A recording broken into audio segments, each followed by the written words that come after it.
Bonjour à tous et à toutes et bienvenue une fois de plus sur la chaîne du pouvoir de la conscience. J'espère que vous allez bien, j'espère que vous avez passé une excellente journée et que vous prenez grand soin de vos conversations internes. Aujourd'hui, je vous présente une nouvelle conférence de Neville Goddard de 1969 intitulée « Le grand secret ». Avant de commencer avec la lecture, je vous invite à vous abonner à la chaîne si vous ne l'avez pas encore fait et n'hésitez pas à partager son contenu si vous pensez qu'il peut aider votre entourage. En vous remerciant de votre temps précieux, commençons avec la lecture. Le grand secret, une conférence de Neville Goddard le 29 septembre 1969. Judas est appelé traître, mais qui a-t-il trahi ? Judas a trahi le grand secret du Messie et l'endroit où Jésus pourrait être trouvé. Son rôle est le plus important dans le grand mystère de Dieu. J'ai trouvé David, fils d'Isaïe, un homme selon mon cœur, qui accomplira tout ce que je veux. De sa descendance, selon la promesse, Dieu a apporté un sauveur à Israël, Jésus. Actes chapitre 13, verset 22. Ensuite, dans le chapitre 43 d'Isaïe, le Seigneur révèle le Sauveur en disant « Moi, je suis l'Éternel, et en dehors de moi, il n'y a pas de Sauveur. » Si Dieu a apporté un Sauveur à l'humanité, il a dû s'apporter lui-même, comme Jésus, qui signifie simplement « Je suis ».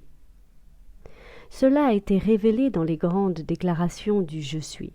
Je suis la vigne, je suis la porte, je suis le berger, je suis le pain. Dans ces déclarations, Jésus déclare que, à moins que vous ne croyiez que votre « Je suis » est le Seigneur, vous mourrez dans vos péchés, parce que votre « Je suis » est Jésus, votre Sauveur, l'homme qui régnera comme Dieu, comme il l'a promis. Quand vous entendez le mot Jésus, vous pouvez penser à quelqu'un en dehors de vous, mais je vous dis, votre « Je suis » est Jésus, profondément endormi. Il est enfoui en vous, et un jour il se réveillera en vous. Endormi, vous êtes un fils de Dieu. Mais quand vous vous réveillez, vous êtes Dieu, le Père. En voyant ses enfants dans le monde pour vaincre la mort, les enfants reviennent comme le Père de toute vie. Bien-aimés, nous sommes maintenant les enfants de Dieu, et ce que nous serons n'a pas encore été révélé. Mais nous savons que quand il apparaîtra, nous serons semblables à lui, et nous le verrons tel qu'il est. Livre de Jean, chapitre 3, verset 2. En tant que fils de Dieu, ce que vous deviendrez n'apparaît pas. Mais quand Dieu apparaît, vous le reconnaîtrez, car vous serez semblables à lui.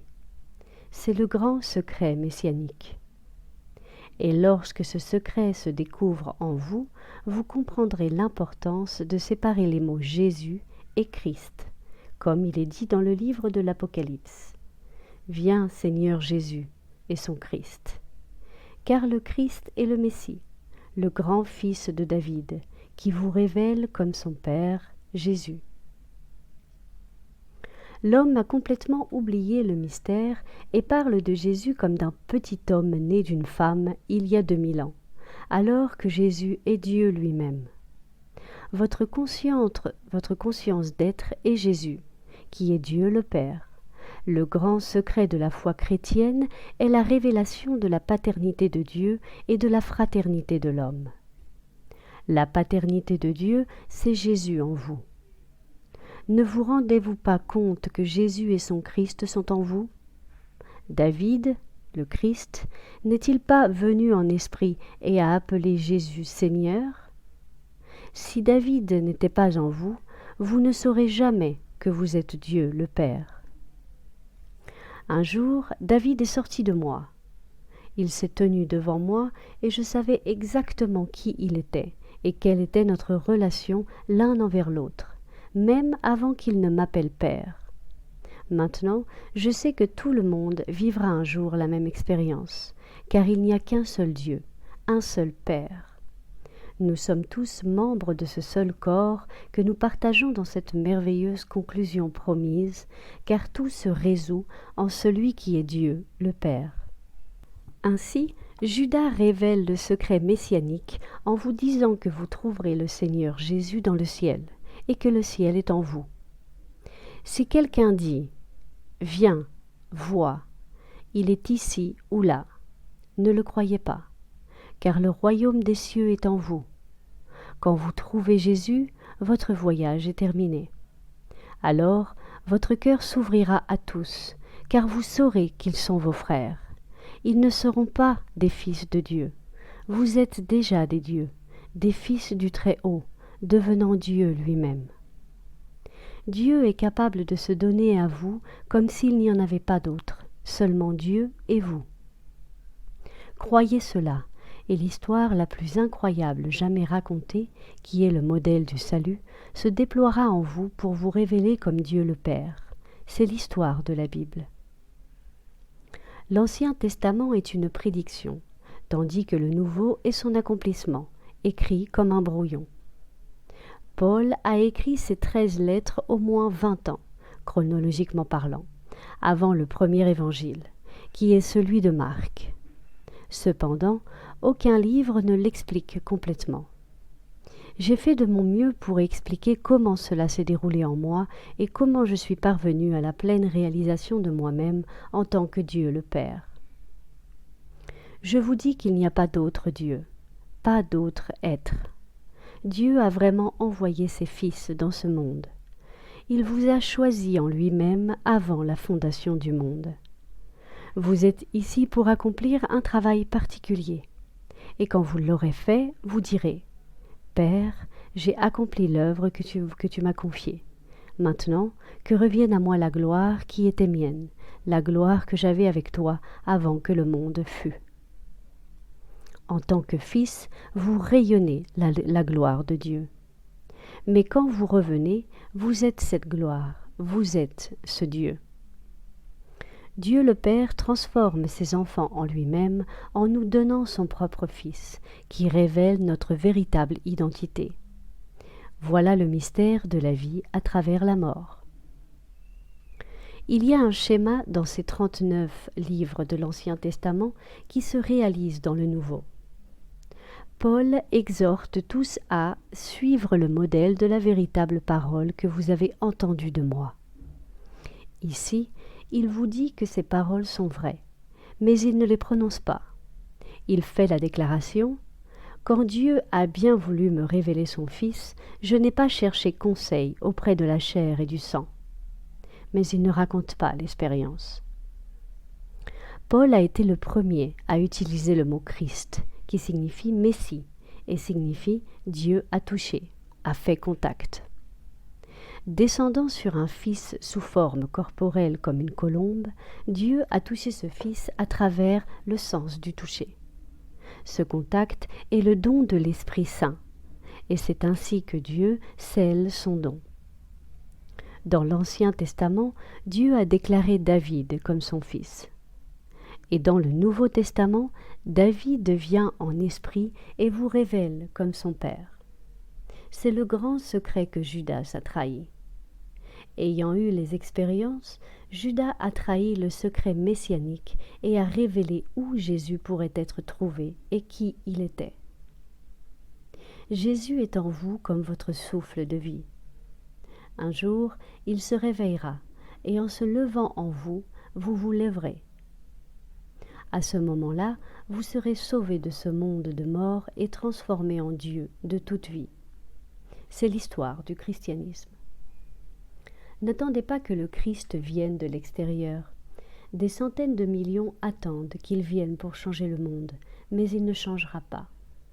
C'est un monde d'obscurité éducative, une école, et vous ne transformez pas une école en une maison. Le ciel est votre maison. Un jour, vous vous diplômerez de cette école et vous recevrez le don de Dieu lui-même. Au fur et à mesure que ce don est donné, vous vous réveillez pour découvrir que vous êtes dans la tombe où vous êtes d'abord couché pour dormir. Alors, le modèle des vraies paroles que vous avez entendues de moi se développera en vous. Paul a tenté de relier ses expériences dans l'Ancien Testament en citant les 39 livres les uns après les autres, mais il n'en a pas fait une exposition. Comme le dit Blake, Ce qui peut être rendu explicite pour l'imbécile n'en vaut pas la peine. Peut-être que Paul a ressenti la même chose.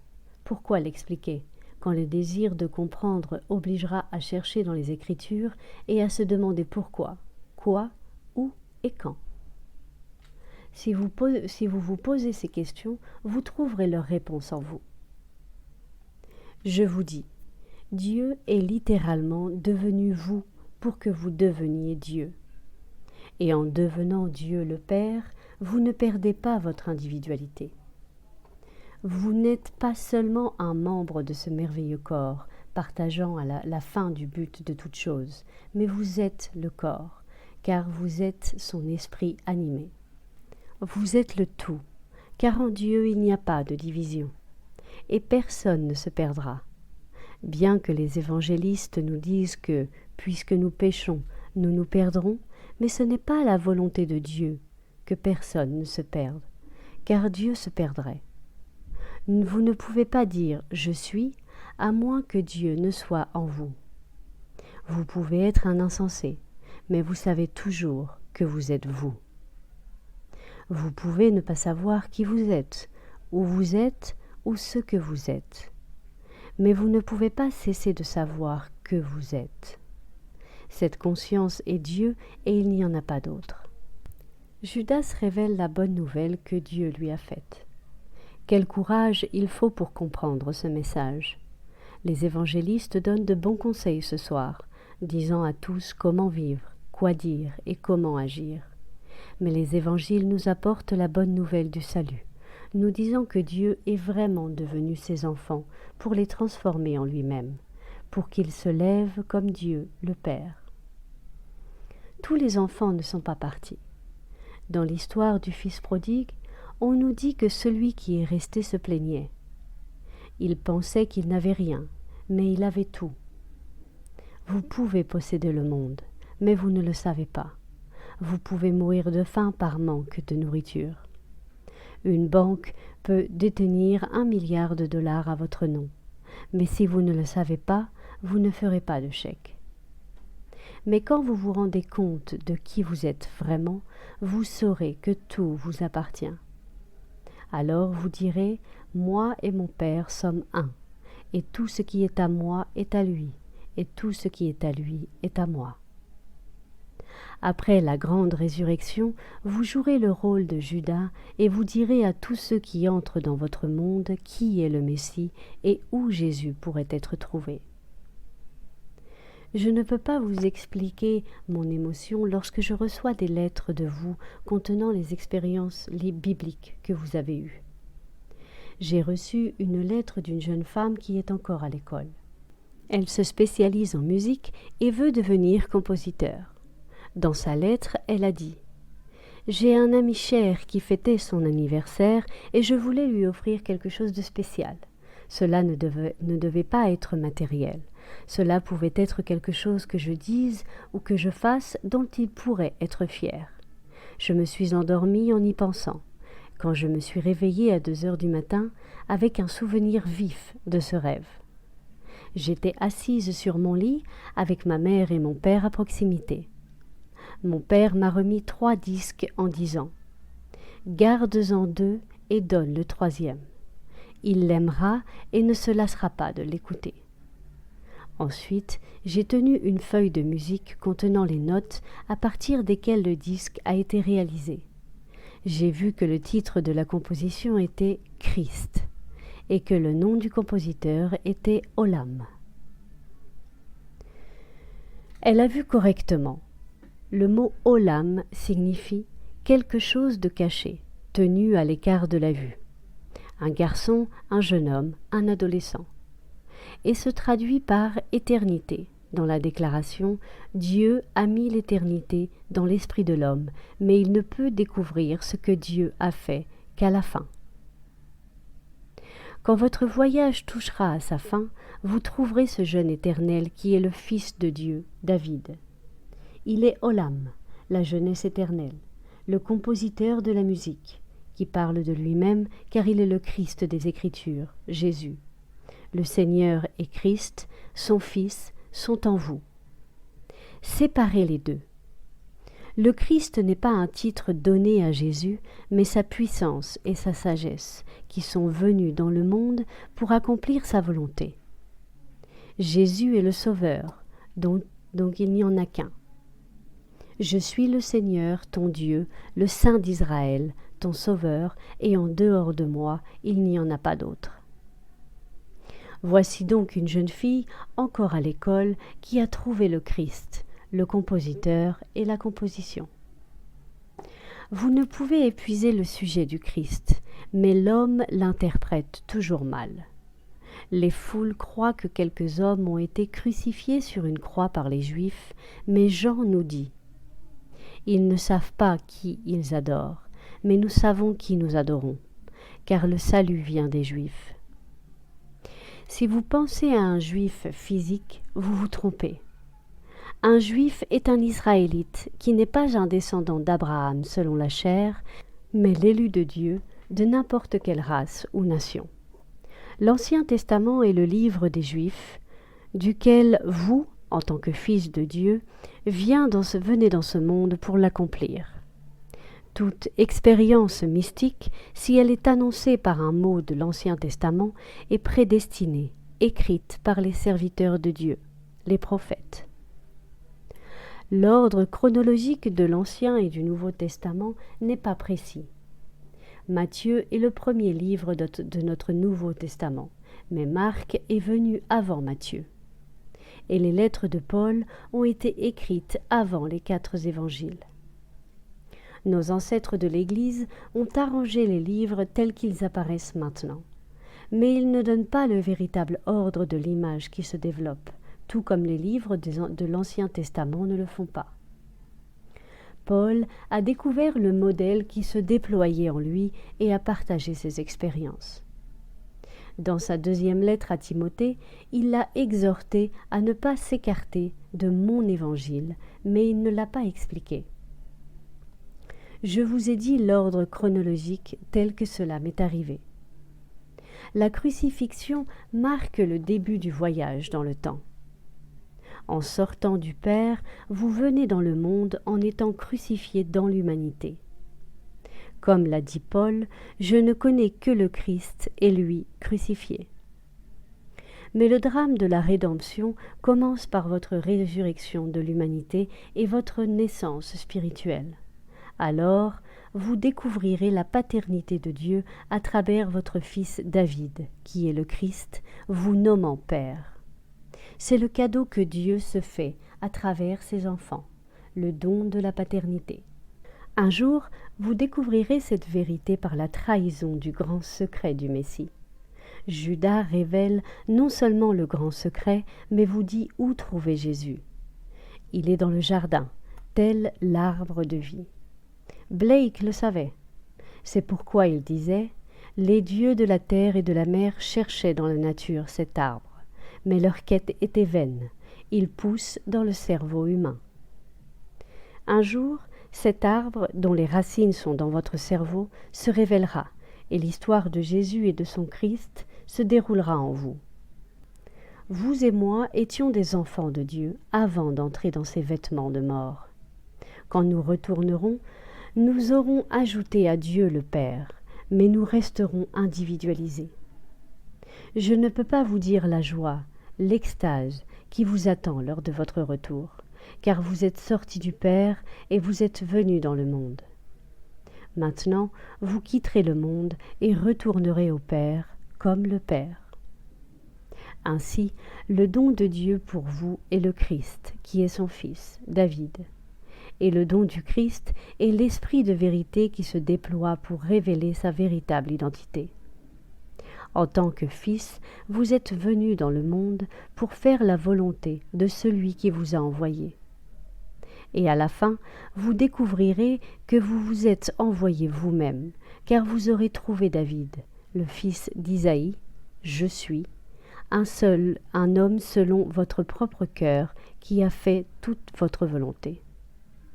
Endormi, le Messie fait la volonté du Père. Mais quand il se réveille, le Messie et le Père ne font qu'un. Nous sommes sortis du monde de la vie pour entrer dans le monde de la mort dans le cadre d'une grande expérience, sans savoir si nous réussirions. Il nous a choisis, en lui, pour cette expérience, puis nous a rendus victorieux sur la mort en se donnant à nous-mêmes pour que nous sachions que nous sommes Dieu, le Père. Je parle par expérience, je ne théorise ni ne spécule. Jésus est en vous sous la forme de votre merveilleux pouvoir d'imagination humaine. Quand vous dites « je suis », c'est Jésus. Un jour, votre conscience s'éveillera et vous vous leverez. Alors, tout ce qui est dit du Seigneur dans l'Ancien Testament se réalisera en vous. Et à partir de ce moment, votre aventure prendra fin, et vous marcherez en sachant que vous êtes Dieu le Père. Quel concept glorieux!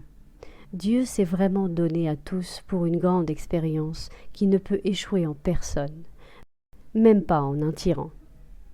Aucun monstre ne peut échouer, car la résurrection est désormais un fait, cela a été prouvé. Tout le monde reviendra, non pas en tant que fils de Dieu, ce qui est déjà suffisamment glorieux, mais en tant que Dieu lui-même. C'est mon message pour vous, et c'est la vérité. Je tiens à remercier cette douce jeune femme de partager son expérience avec moi, afin que je puisse la partager avec vous.